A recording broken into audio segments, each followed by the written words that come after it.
Welcome to today's edition of the 2024 Rome and Floyd County High School Football Preview Show Series. WLAQ Sports sits down with each area head coach to discuss the upcoming season. Here are your hosts, Matt Davis and Ian Griffin. Hello, football fans, and welcome to the Pepperell Dragons Football Preview Show presented by WLAQ Sports. We're glad to be joined by the head coach of the Dragons, Brandon Haywood. Coach, thanks for stopping by and talking some Dragons football. Thank y'all for having me. I really appreciate it. Awesome. Well, we're glad to have you here, and we want to get started by talking about your journey to becoming the head Dragon. You were hired back in January. Tell us about your road to Lindale. Oh, man, it's been a long road. Coming in, this is year 11 for me, just coaching in general. I came in early. Got started at River Ridge out in Woodstock under Coach Robert Brock, who is now the head coach at North Springs. He was Coach Wynn, Tyler Wynn, kind of took over in year 2 for me, who is now the head coach at Hardin Valley in Tennessee. And they just kind of helped me like venture out into this coaching realm. Like we talked about earlier, I had Barry Lakes, who was a good mentor of mine. I stayed at River Ridge for about 4 years, and it was good for me. It was good for my growth. I did start off as a defensive back coach, and then I got onto the offensive side, which I knew better, I think. I went from running backs to quarterback coach to an offensive coordinator. And in 2018, I got a call from Coach Hughes at Cass High School, and I went over there, and I was the offensive coordinator for a year, and I got called back by Coach Parson at Rockmart. And I'm from Rockmart, born and raised. I'm a Rockmart Yellow Jacket. So when I took this Pepperell job, I got a lot of heat for that. I bet you did. But Coach Parson, he was my quarterback coach in high school. So it's good to go back home. I went back home under different circumstances, though. My cousin, he had died tragically, and his kids were young, and I had the opportunity to teach them. So when Coach Parson called me, it was a job open at the elementary school to where I could do the PE thing. So when I went back home to Rockmart, it was more of I can be a mentor. I can be, somebody that these kids can look up to. Just trying to fill a void that couldn't be filled. Right. I just wanted to step in and try to be the best that I could for them. But being back home and being around my parents and around the community and my family and around those kids, that was extremely special. It's always special to go back home. And I think my 4 years at Rockmart was great. Great leadership under Coach Parson. A really good staff. I learned a lot from how things move behind the scenes in the game of football. My management became better. Coach Sykes, he was great in the weight room, so I think the philosophy increased just being around him for 4 years. And then I got my shot at Woodland. And, we all know about Woodland. We know how, the just being 7 minutes away from Cartersville, how hard it is to keep athletes at the school. So just coming into it, I was just like, how do I build confidence in these kids? How do I keep them at Woodland? How do I create some type of Wildcat pride? And, I think it was a great start. I'm extremely grateful for the administration for giving me the chance to work there. Every Friday it was battle tested. We were battle tested every Friday, but those kids never quit. It wasn't one game in 2 years that I thought our kids just threw the towel in, and I was proud of that. I was proud of our coaching staff for that, and just having the support and morale for that community, it was good. And leaving that was really hard because we didn't have much. We started from the ground up, and we tried to create our own resources and create different things to create excitement around the program, and I think we did, but it was just a lot of relationships built, which was really hard to leave. But, you get an opportunity like Pepperell, and, Pepperell has just been so prestigious in football. It's a football place, a football community. And even in the process of interviewing, I said I always wanted to take a job to where, on Friday nights, people shut the stores down, and they come out, and, you get that feel in Lindale. Me playing at Rockmart, I know all about Lindale. I know how it was being in this region all 4 years. And that's just something that these people bring to the table. Administrative support has been phenomenal. Our kids, we got roughly 70 kids out there right now, and that's huge to have 70 kids in a single A program. Yep. So, it's a lot of new kids, a lot of kids that hadn't played in a couple of years. And then I think the bulk of our kids, our junior class, is really deep. It's some really, really good leadership. We got a couple of kids that transferred in that I think will help us immediately. So it's just been a great feel of just the community, how the kids prepare, the coaching staff and the rapport that we're building, and just being around this town. You know what? I know that everybody's watching this, and I know the same thing was going through your mind as he was mentioning what it means to be at Pepperell, how the town shuts down. I can hear the cannon. I can see the fire from the Right. dragon. You can hear the milk jug shaking. Absolutely. All those sorts of things come to mind when you think of Pepperell football. There's no doubt about that. Well, that kind of leads us into our next question, Coach. I wanted to ask you that kind of on that note, you described your background, everything that went into your career leading up to this point, why you took the Pepperell job, what the appeal was there. From your previous experiences you picked up, whether it was, in a role as a coordinator, as a head coach, coaching a specific group, so on and so forth, pulling all that together, what does all that experience bring to the table that you will apply to this next situation, being the head coach of the Pepperell Dragons? I think it's huge. I think it was huge for me in my coaching career, starting off on the defensive side. I was a quarterback my whole career from rec league to college ball. And I would play defense, but I didn't really understand the systems and the philosophy of defense like I did on offense. So I think me starting out on that side, I think that was extremely beneficial to my growth as a coach. Even when I go to clinics now, I only sit in defensive meetings. And I'm just trying to understand better how defensive coaches think. I think it's really important for me to surround myself with coaches that really specify in certain areas. I think we got a great offensive coordinator. I think we have a really great defensive coordinator. We talked about Coach Battles, our offensive line coach, who I think is one of the best in the state. Coach Patterson, who's a running back coach. It's just having a lot of different guys who have played or coached in different areas that I can surround myself and just not feel like I have to take all of this on my own. I think my past experiences from being on, some teams that are probably below average, and some teams that are mediocre, and then some elite programs more recently, like the Rockmart teams that I were on. I think that kind of helped kind of see all different sides of the game and how different things can work. And I think me just pulling away different pieces from different programs and different head coaches kind of can help me elevate to where I want to be in this position title. And on that note, let's talk a little bit about the coaching staff. You've referenced Coach Battles, another coach or two there, but let's just run down your coaching staff and talk about what each of those guys brings to the table to your staff. Absolutely. Right now, it's Coach Battles. He's coaching our offensive line. Does great. Coach Brian Tanner is kind of helping assist with tight ends and whatnot. Coach Pullum, he's our quarterback coach as well as our offensive coordinator. Coach Patterson is our running back coach. Right now, I'm currently coaching wide receivers. Our defensive line coach is J.R. Lewis. He came from Armurchie last year. Our inside linebacker and outside linebacker coach at the time is Coach Joe Curtis. We're waiting for Jamal Ware. He just took the job, and he'll be here at the end of July. He's going to coach our outside linebackers. Our defense coordinator, Coach Ricky Gilly, he's coaching our safeties, and our cornerbacks coach is Coach Blake Milam, who is a Pepperell alum. Awesome. Now, we talked a little bit about this in the first couple of questions, but you're hired back in January. You had the chance to go through spring practice with these kids. What was your first impression of your kids and getting to know them, and then the Pepperell community as a whole, and how have you kind of eased your way into this job? Well, I tell everybody, I think Pepperell kids, those kids were the hardest working group of kids that I've been around. When I first came in, our weight room was phenomenal.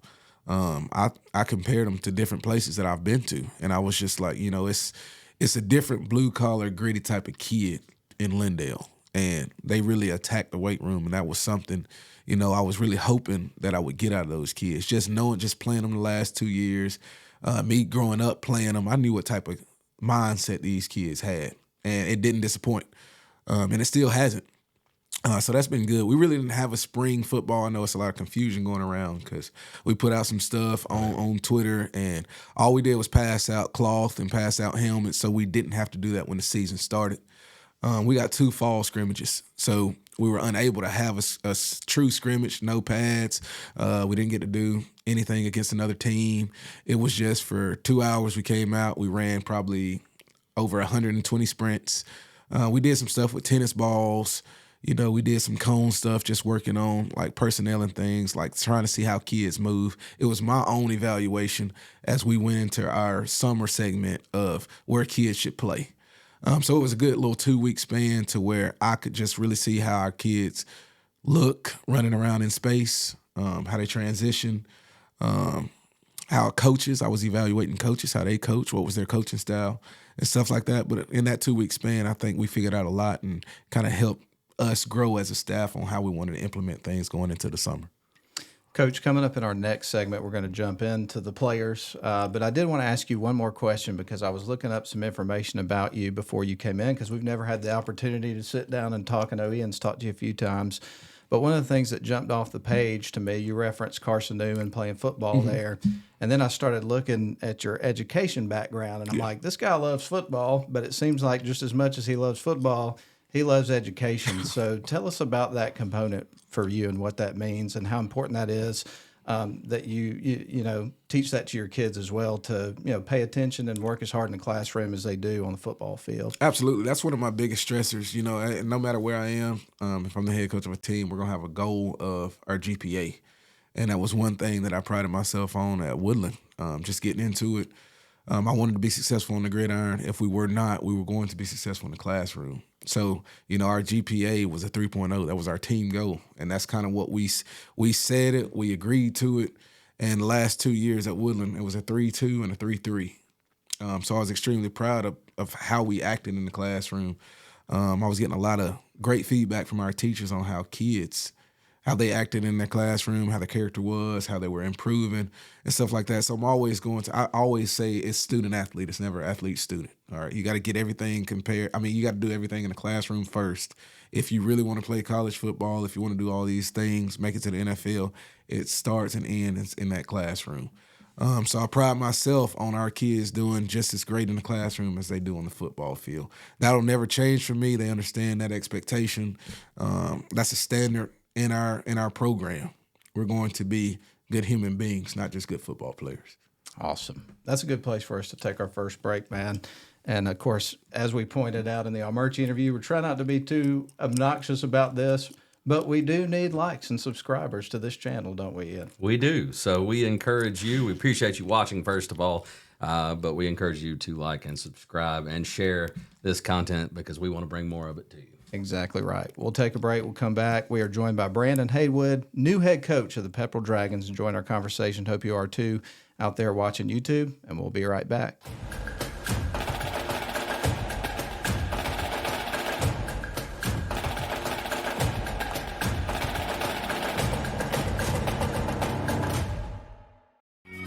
Riverside Auto Group is celebrating 50 years in Rome and Northwest Georgia. Join the celebration and shop for your next car, truck, or SUV from Riverside Auto Group. Browse their selection online at riversideautogroup.com or visit with them in person at Riverside Chevrolet GMC in Rome, Riverside Toyota in Rome, or Riverside GMC Cadillac in Cartersville. Locally owned and operated by the Welburn family since 1974. That's Riverside Auto Group.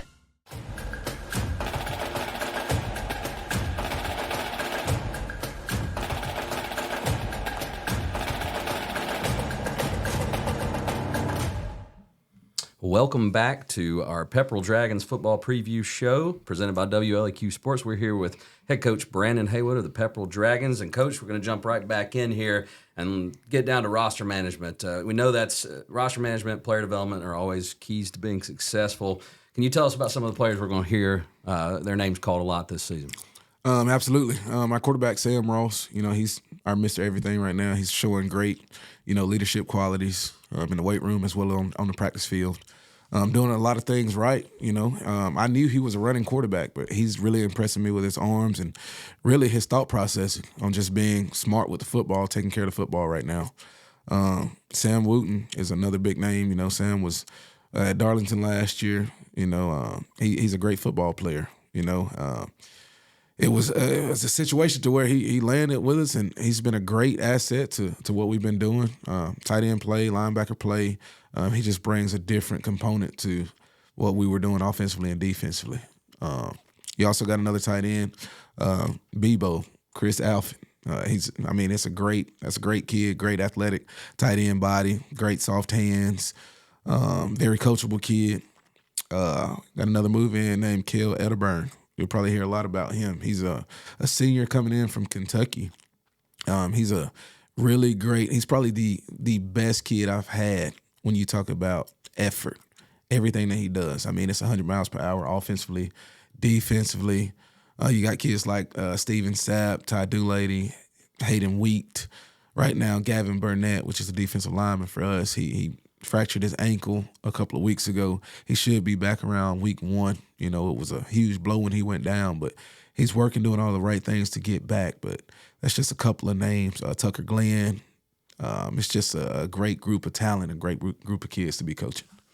And Coach, you know, one of the things that we've talked about with a lot of coaches this year is obviously last year was reclassification. So going into this season, the region looks a bit different. Playoff format, I think, in this situation is going to be kind of similar with a few little differences and things of that nature. But if you would, talk to us a little bit about the region, what's that looks like, and the level of competition that you feel like you're going to see. It looks like it's going to be a really big challenge for every team. It's going to be really competitive and exciting, it looks like. Absolutely. You know, when I first came in, I saw the schedule. I sat down with my principal, my AD, and I was like, all right, boys. Daresville, Cedartown, like, don't hold back. So, yeah, I saw not too long ago, you know, number 1 strength of schedule in single A. Wow. That's tough. That's a test, you know, and that's something that I wanted out of Pepperell.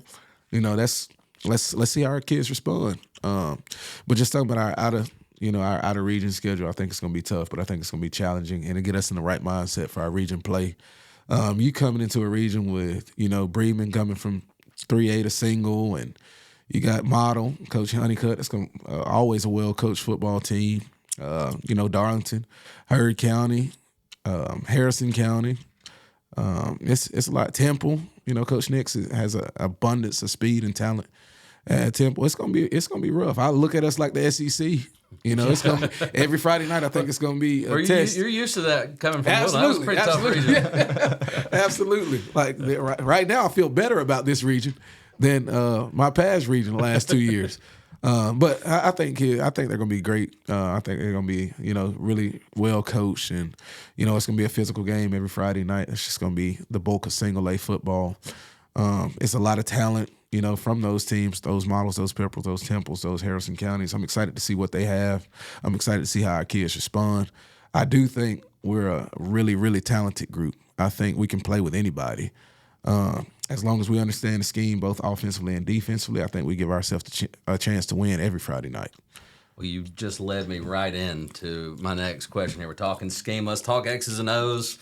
What can Dragon fans and football fans around the region expect from a Brandon Haywood coach team? What kind of style of player are we going to have on offense, defense, and special teams? Absolutely. One thing that I do is I don't try to marry a system. I know a lot of coaches do try to marry a system because it's what they know, it's what they're comfortable with. I try to do what's best for our kids. At Woodland, I thought the wing tee was best for our kids. I didn't think we could spread people out and beat people in one-on-one situations. I didn't like the matchups. I think here, when you have about 5 to 6 kids that can score at any time, I think you do take approach to where you spread the field a little bit. So we're going to be more pro style. It's going to be more of a Georgia, Michigan type look.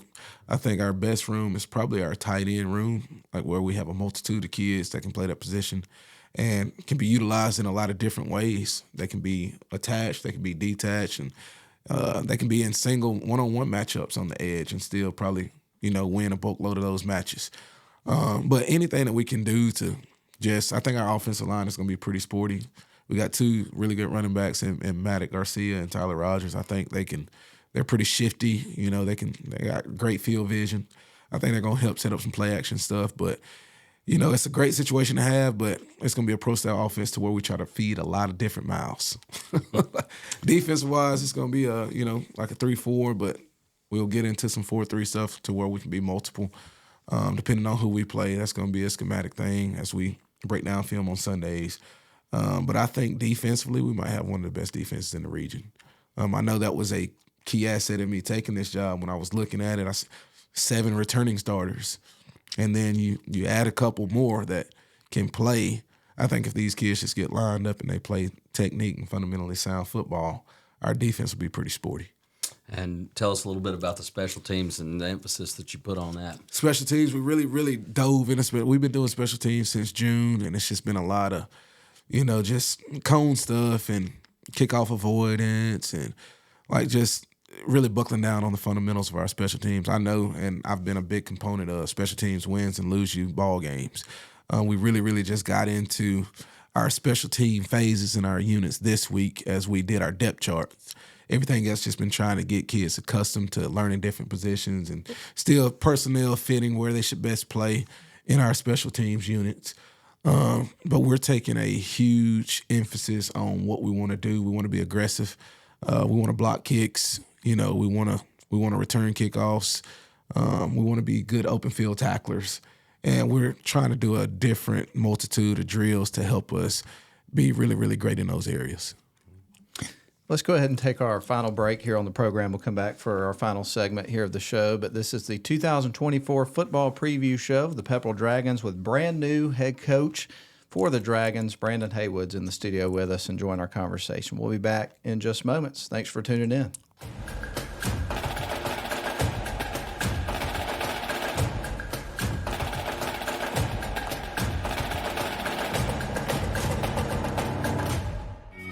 Riverside Auto Group is celebrating 50 years in Rome and Northwest Georgia. Join the celebration and shop for your next car, truck, or SUV from Riverside Auto Group. Browse their selection online at riversideautogroup.com or visit with them in person at Riverside Chevrolet GMC in Rome, Riverside Toyota in Rome, or Riverside GMC Cadillac in Cartersville. Locally owned and operated by the Welburn family since 1974. That's Riverside Auto Group.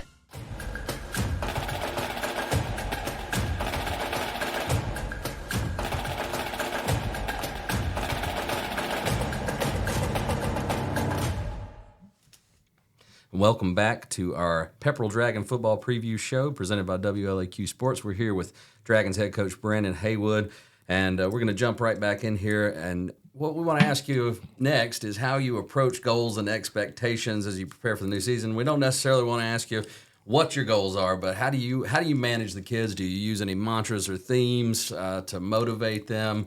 So tell us a little bit about that. You can call it a theme. You can call it a slogan. I really just call it a way of life. It's called RTL, Refuse to Lose. You'll see a hashtag on any Pepper-related football program. Anything that I do, I'll hashtag it. And it's just a mindset that I want to create in our kids. No matter where I go, I'm probably going to take it with me just because I feel like that's just an aspect of life that I want you to live. And I challenge my kids, even in our parent meeting. I told them what it meant. I said, look, I want your child to be the best at whatever they do. Like if they're a sibling, I want them to be your favorite child because they go above and beyond what you ask at home. I'm in the classroom. I want them to set themselves differently on the football field, whether it's practice or the game. Like I want a refuse to lose mentality to where in the fourth quarter, who's going to throw the towel in first? And it's just something I want to continually embed. And it's just a no nonsense, no quit type of mentality. Because we know as grown men, like life get hard. They don't know yet. Like they're in high school. Like the hardest decision you got to do. Exactly. Hardest decision they make right now is what pair of shoes I want to wear with this outfit. But when it's over and then they step into this adulthood, I want to go ahead and try to mentor those kids the right way into how to respond to the type of adversity that they're going to face as adults. So I always create that refuse to lose mentality. Awesome. This is our final question here of the program. And so it's fun. One of the things I like most about doing these particular interviews, Coach, is that when you got here, the excitement, you could feel it, because I know you're fired up about the season, getting ready to roll. Absolutely. And get to the games, all that kind of stuff. And that I can say about every coach that walks in the door and we get ready to have these conversations. So with that said, with the excitement level, building as you get ready for the season, what do you look forward to most about locking horns with a team and that sort of thing once the season gets rolling, being on the sidelines? What gets you fired up the most? Just being around the game. I played it so long, and I think we still, like our kids now, they take it for granted. And I said, it's so hard to coach kids right now because there's so many different distractions. I said a lot of kids, they don't have a lot of interest in sports anymore, which is crazy. And then I got to thinking about it, and they got all these different avenues that can create instant success. You put one video out on TikTok and become famous, and you never pick up a ball again. So kids, they'll go home and they'll do that type of stuff. So being at a single A program and having about 70 kids that are, just wanting to be out there. it's enticing for me. It's enticing for our coaching staff to have that amount of kids that still want to be invested in something bigger than them. And when I can see that and we can coach that and, kids are excited about the game, that makes me excited about the game. And then seeing the community excited, seeing our administration excited, seeing the morale in the building, how I imagine it's probably being in Lindale, like just being this football place, it's really exciting. And I think it's gearing us towards a good season, just starting off the right foot and excitement and just, continuing to buckle down on what our kids want to do and the goals that they have in front of them. Anything else you want to add as far as questions? Just prepare yourself for the cannon, the fire, the milk jugs. I used to didn't want to hear it. Now I want it to go off as much as possible. Absolutely. We've broadcast a lot of games at Pepperell over the years, and it catches me off guard every single time. Oh, it's great. You can count on Matt jumping every time the cannon fires. Every time. I'm never ready for it. Well, good deal. Well, it was great to have an opportunity to catch up with you and get to know you a little bit here on the program. Absolutely. We appreciate you giving us some time today. I appreciate you, Ben. Thank y'all. Like and subscribe. Thank you. Hey, I like that. That's good stuff. Well, with that said, we're going to wrap it up. This is the 2024 Pepperell Dragons Football Preview Show with Coach Brandon Haywood. Again, thank you for your time. Absolutely. Appreciate y'all, man. Hope you enjoyed this edition of the 2024 Rome and Floyd County High School Football Preview Shows presented by WLAQ Sports. Make sure you hit like and subscribe to our channel for more local content from the WLAQ Radio YouTube channel.